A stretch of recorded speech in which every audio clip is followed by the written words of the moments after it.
Hello, you guys, and welcome to a little interview, a podcast episode. I'm going to do it today with our guest, Joseph Feghaly. And today, this guy first is a pro at understanding human behavior. And I really want to know exactly how you can use that knowledge about knowing first yourself and also other people and how to use it in your life daily. So, Joseph, we talked about a bit on how you study and analyze behaviors and how you do that and why it's useful to your life. Tell me more about that.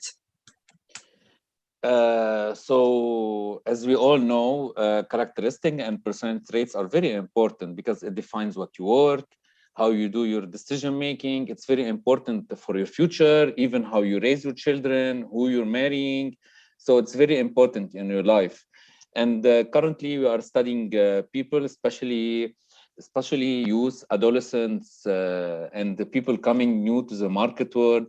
We're studying the level of ambition, how it's changing, how much they can actually handle personal responsibility, because the world of work and business is changing, and how you enter the Hmm. market. And Yeah. And also we are what did you studying. discover actually when you're studying something like this? What were the few discoveries, the few like great things that you found?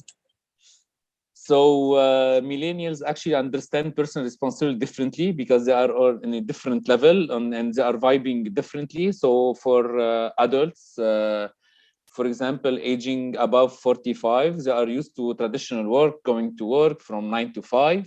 Their aim is to be productive, and they want to actually move into position in their companies and to be managers. But millennials, Yeah. they are everywhere. They go online. They're actually taking more risks. They're not used to actually to do risk management. They go directly into it. They don't. They are pushing personal responsibility. For example, they don't want to get married now. They want to push. They want to focus on their work, on their business. They are more aware on the education level, on the business level. They have different aims and goals than the previous generation. And for example, in the Middle East, I think until 2040, 50% of the generation of the population will be youth and adolescents. So imagine the potential of Wow. the yes, of the market in the Middle East. So we have big potentials, and youth and adolescents are the future market, the future employees, the future business owners. And now we have this entrepreneurs trend, if you want to call it Yes. a trend. Now That's a we huge are trend. And do able. you think it's aligned with that new way of thinking that millennials add? Yeah, yes, of course it's aligned, because actually now we can study human behavior if they tend to be entrepreneurs or tend to be employee. And now it's showing that they want to be more entrepreneurs. They are looking more for freedom, for personal freedom. This is why they're pushing responsibility, so they're looking more into freedom. Hmm. And even more freedom doesn't mean lack of responsibility, but this is how they are moving forward with it. So for example, they have now the freedom to actually do a purchase at age 13, sitting in their bedroom, going online, buying whatever they want. Yes. Like, go back 15 years ago, you didn't have that option. You needed to go Exactly. to your That's right. parents and do this purchase. So it's a big potential out there, especially for marketeers. And if you're doing online, you just know how to learn the behavior of the youth and adolescents, and you can Exactly. actually have Mm. a new market that is like waiting to be, like, to boom, just like cryptocurrency. If you look at crypto, either they are professional investors, adults, or they are all youth, man. Yeah, And exactly. That's something I'm looking at, and I'm actually into online marketing, and I see there are a lot of people my age or like 3 to 5 years older than me that are the guys that are doing that kind of thing, and that's actually really interesting because I see all those changes in the market, the way we usually work, the way we usually see things, and the kind of way of thinking that are currently going over the society. And when you are talking to me about the way human behavior change, I actually see why it's changed like that. And how do you think like marketers, because I think it's gonna really be interesting for a lot of marketers which want really to understand, okay, and salesmen and also business owners to be like, okay, I see where the market is going, and why do you think it's important to actually understand where it's going and actually realizing what's happening? Yes. So first of all, you need to see millennials as humans, not look at them as like pure consumer and regular customers. So you need to engage humanly with them. You need to stand in their feet and see what they are doing and communicate to them through this. You know, you don't speak to them like in the regular market. You go do a sales pitch. They don't want that. They want story. They want human connection. They want to understand you. They are looking for new experiences. They are looking for new stuff online. This is why they are online, you know. They are looking for certain trends. And now you can see how they are self-expressing through TikTok. Look at TikTok. Like, it's bursting. It's specifically made for youth and adolescents, you know, and they are using it everywhere in the world. Even if you cannot boost on TikTok, but one video, it's easily you can actually get lots of views and you can get lots of advertisement, and that's very important. And they're So actually you need, bringing that paid advertising option to TikTok really soon, and I think it's going to yeah, grow from that. It's going to go boom, like. of course they're looking at Facebook. What's Facebook? You know, that's for old people. Yeah. So no, but it's you need to study the millennial behavior. What they're looking? They're looking for more freedom. So actually, if you want to tell them, speak to them about freedom and how do not tell them what do they need to grow up. Tell them this is your key to freedom, and they will go for it. Just like cryptocurrency. Come on, youth and adolescent doesn't understand the macroeconomics, etc. They understand that it's a decentralized currency. Freedom. You Yes. know, it's it's not into the system, so it's different. Exactly. So you think it's really about understanding how they think and how they want to be talked to in order to really succeed at communicating with them? Yes, of course. You know, if you want to just look at children, adolescents, they remind you when you look at them, they see this magic. If you look at a baby and he looks at a spoon, the baby will smile because he doesn't see a spoon. He sees magic in the spoon. Something new. So you smile when the baby smile. So you need to make them actually smile and see their magic. And this is where you actually integrate them. And once you follow you, they will always follow because they will tell all their friends, look at, wow, look at this. So their behavior actually moves around. They are like little clans, small clans, and they are actually telling each other. And so once you have this communication, how they, and you speak to them about their seeing, and you will directly like talk to them. Wow. Wow. That's really useful because I see a lot of times people nowadays are, as you told in the beginning, you kind of briefly talked about that. People are kind of going to talk in a broad way when they are marketing or they are trying to communicate, but really they don't have a way to directly talk to the consumer they want. And Yeah. on a scale from 1 to 10, how much do you think it's actually planning their success to their marketing campaigns? So I don't see lots of, I think between 3 and 4, I don't see lots of marketing campaigns focusing, for example, on youth and adolescent, because you don't have an adolescent in the company working for you. So how can I communicate to adolescents? I need to study them, talk to them, you know, go check their needs. What's the gap they are facing? Because now they can do the purchase online. They don't need anyone to do the purchase. It's not like before anymore. You know, if you're rich and you have a child and you give him a $20,000 debit card and you tell them go do shopping, they will do the shopping. You know, they move economy Yes. now. Yeah, So they it's are more totally different. independent. Yes, I totally see that. And that's actually really right because when you see, because I live in France for you guys that don't know, and when I was studying, I was in a city that's called Montpellier. And let me tell you something, that city, the economy is really, really, really heavily influenced by the school, like by the students. You see all Yeah. the bars, the people that like to party, the way the businesses are actually located. And now that's like pretty much everything is on hold or kind of on hold. It's not the same thing anymore. And you see that there is really a slowdown in that. So I totally agree with you on the fact that, yeah, millennials and young people are definitely having a much more important place in the economy than before. And maybe, as you told in the beginning, one of the most important one, because actually there will be the one that we're going to market or to talk to in the future as well. So how do you Yes. think it's going to evolve with that generations, with those generations? How do you think it's going to change? So I think millennials and the new generation are going to be engaged more and more in social media. They don't see the digital world like I'm spending too much time on screen. No, it will evolve, and science will evolve with them, you know, and things will change, and it's changing already. And COVID-19 put it on a fast pace.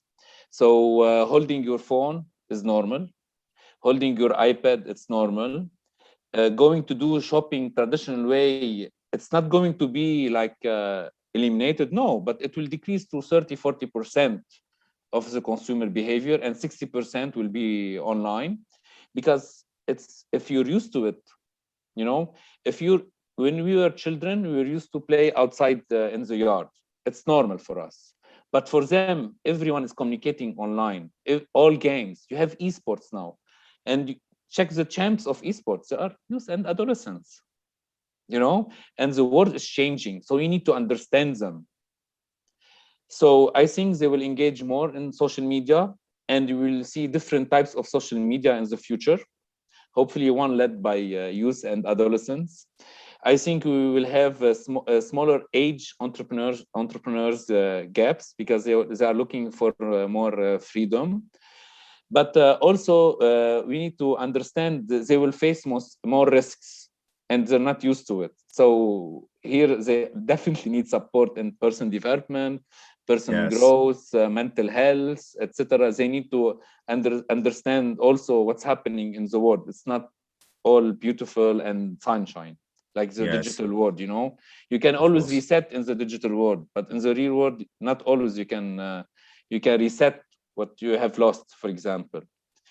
Mm. And I think this will be actually a bigger move, and the trend is already ongoing on how making websites or pages are more like millennial friendly, because it's not the same Yes, behavior as a regular customer. So target age and consumer behavior is very important, because behavior changes, but everyone now is on the screen, but the adult has more probability to actually leave the screen and go to do, for example, the traditional shopping.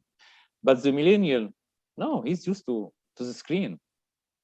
And mm. here where comes like being a smart marketeer, like you have a totally new audience, totally. It's, I think it's going to be big, Yeah, definitely. and that's actually big, and that's what I told you in the beginning. I didn't saw that because of that change that you're talking about, this is happening. We just was like, okay, this is what's happening in the current market, and we are advertising to that. We are doing it for that.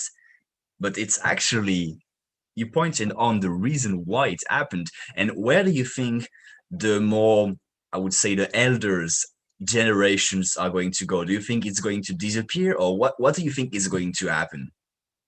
No, I don't think it's going to disappear. It never disappears, but the percentage is decreased, because you will always have many millennials prefer the traditional ways. They take it from their parents, and they go and repeat it. Online marketing doesn't eliminate traditional marketing. Sometimes you go and do the sales face to face. Sometimes people, you meet them online, but you tell them to come and you to see them, for example, so you Yes, can it will talk still and be get to the meet them. most valuable thing. Yes. And here, I think, with the millennials will fail. So I think a smart marketeer will just do the purchase online, you know, where Mm. face to face you're going to fail, because they're not used to this behavior, because they're not trained on it. They're not doing it on daily basis. What they're doing is everything online remotely. And they get this dopamine rush by doing everything online. Communicating is much easier. They have more privacy. They can leave whenever they want. You know, it has different feature that they can control, and you don't have anyone else controlling it. And that's very Yes. important for them. Yeah, you're right. And what about the dopamine rush? Because I know I struggled with it a bit, like, going on YouTube a bit, watching, say like, okay, I'm just gonna watch one video, and then you end up doing a rush of 20, and you spend the whole afternoon doing it. How do you explain that, and how maybe you can use it to your advantage? So, le- okay. So I want you to imagine that the brain is like a little sponge, and this sponge actually has hormones dropping on it from the brain, and you have something called dopamine, and dopamine that gives you this rush. I want to watch. I want to watch more. This rush will make you watch an entire series, on Netflix or going on YouTube and just binge watching. Hmm. So eventually, the brain is addicted to hormones. And so this sponge tells the brain, please give me more, give me more. So in the outside, you repeat the behavior and you watch more movies and you watch more movies. And when you stop, you just want to relax and go back to have some more because this is what you consider as happiness, you know? So the trick is so always give a series of events that's happening. So it's like a show and to speak to them about this show. So, for example, now we're doing personal growth for adolescents and youth. You don't just tell them, "Listen, you need to grow." No, you show them a super role model that they like watching, and how they're using their behavior so they can self grow. You know, Hmm. for example, like Lion King. Lion King had to go out of his society, face risk, build his skills, and come back and be a hero in their own society. And this is what they need to do also. They need to go and take risks. This is how you explain it to them. You don't tell them, listen, man, if you need to make money, go take risks. They wouldn't get it. They Exactly. wouldn't. You need to tell the story. And did you attend to the workshop with Pete Vargas? It was 1 week ago, I think. No. About what? It was about telling stories and actually how to vehiculate and convince people using stories.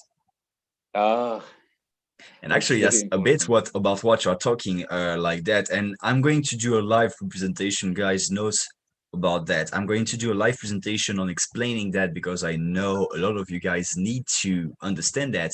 And what Joseph is talking about is really true. Is that when you want to convince or teach a concept to people, the best way to do it is not to go into teacher mode.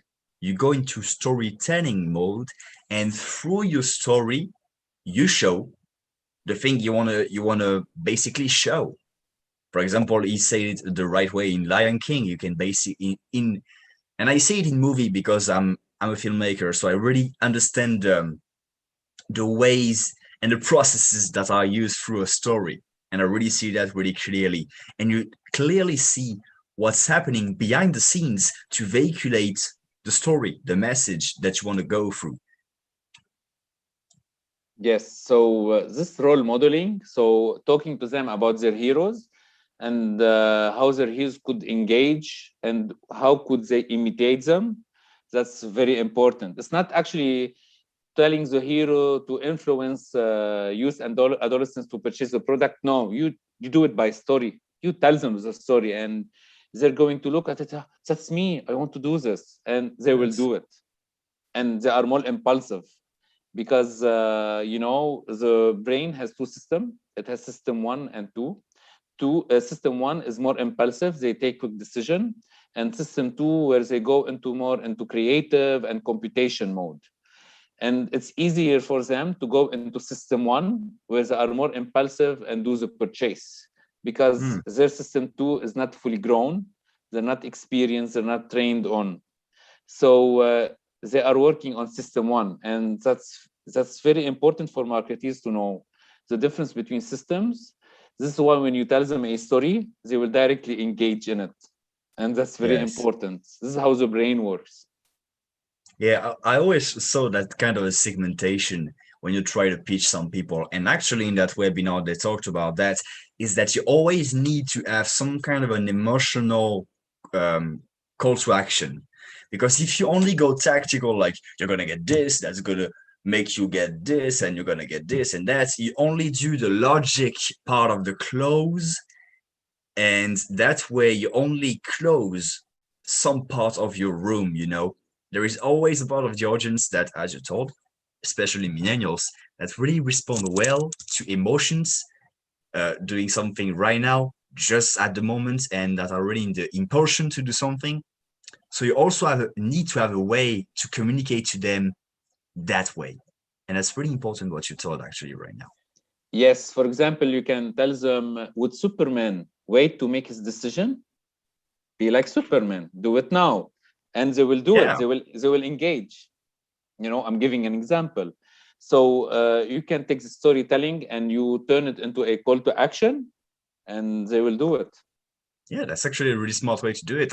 And you see, it's not even like, oh, I'm just going to tell a fairy tale or something like this. It's really just like you told it. I got the principle. I understood the call to action, actually. It's pretty smart. Yeah. Yeah, that's really good. And I want to ask you, we talked about how the markets change and how behaviors are changing. And that's actually the reason why you're telling me that the market is changing with it. And what were the biggest changes that happened through the crisis that we just encountered? So there's a big changes in the market now due to COVID-19. The champions of yesterday, they are not champions anymore. Let me tell you an example. If you were an outgoing person and you do your sales outside and you go outside, you talk to people and you have this vibe, and now you're inside a lockdown, you will not function very well. But people who are actually used to it and they can sit in front of a screen 6 hours, they have become heroes. So yes, I because they can recognize actually myself. engage. They can actually engage remotely and virtually, and Yes. they are okay with the camera. So actually, the extroverted people needed to gain new skills of set of skills, and they need to do it quickly. And that's changed the dynamics of the market. To do everything online, you need to read more, you need to learn new tools. I'm not used to it. I can do it by phone call, go to see the guy. Now, no, you need to go online, and you don't see proper body language online, and it's totally different. Sometimes the connection is not good. It's a totally different dynamics, and you're not there to actually convince them to do the pitch or do the sales or whatever you're doing with them. So now you need to have simpler communication. You need to have different ways to do it. You need to be more tolerant. And if you're not tolerant, it won't work because you will lose patience. And also the environment at the house, it needs to be quiet. No one is interrupting. The dog is not barking. The children are not crying. That's okay if you have them. But if you're doing online sales pitch, you need to be careful what's happening around you, or you're on an Yes. interview or you're talking to someone. That's very important. So I think the Yes. big changes are there. How the market will shift, I think we need to wait, and people are getting used to more on the digital world. Especially everything is changing now, and the digital world, people are just engaging in it more and more. It's just there and it's working and it's functioning. And also you have another big potential market. Only 60% of the world population have access to internet. So if you have 40% of the population of the world, it's just pending to have online access. Imagine when everyone has internet, it's going to grow a lot more. Exactly. I didn't know how many people had access to the internet. You told me that there is only 60% only. There is only Yes. 60% of the people that have access to internet. Wow. Yes, so you have I at didn't least know 2 that. billion people that don't have access to internet, and you wouldn't Wow. know that. But once you study people and you study societies and you study underdeveloped countries and how countries are engaging with each other and developing each other, you will see much bigger market. You just need to understand how people function in different culture in order to talk to them, and this is where my work actually comes in. and that's very important. So you can understand them, know their needs, know the gap, and communicate to them. Wow, that's great. And now, Joseph, we are going to finish this, and I want you to tell the audience where they can reach out to you and what you do exactly, so we can help them the best. So I study people's behavior. I do it for SME growth, so small, medium enterprises. So actually they can grow their work, build their team, so they can actually understand more their client behavior, who to reach out to, which target audience is fit to actually go and work with them. And also you can reach me, of course, on my LinkedIn, Joseph Feghaly, and on my Facebook, Instagram, same name, Joseph Feghaly. Wow, that's great. And let me tell you something, guys. As a marketer, as an advertiser, if you don't identify the behaviors and your segment at the beginning, that's the first step when you advertise. If you don't truly understand that first step and you don't do it correctly, the rest of the process, which means your ad, your results, it won't matter. You're not going to get the best results you possibly can if you don't truly understand what's happening in your consumer's mind and who they are. It starts with the who. So that's really valuable what you're doing, Joseph. Thanks a lot for Thank your you, time, Gabriel. Thank you and I so much. wish you the best. You too. Thank you so much.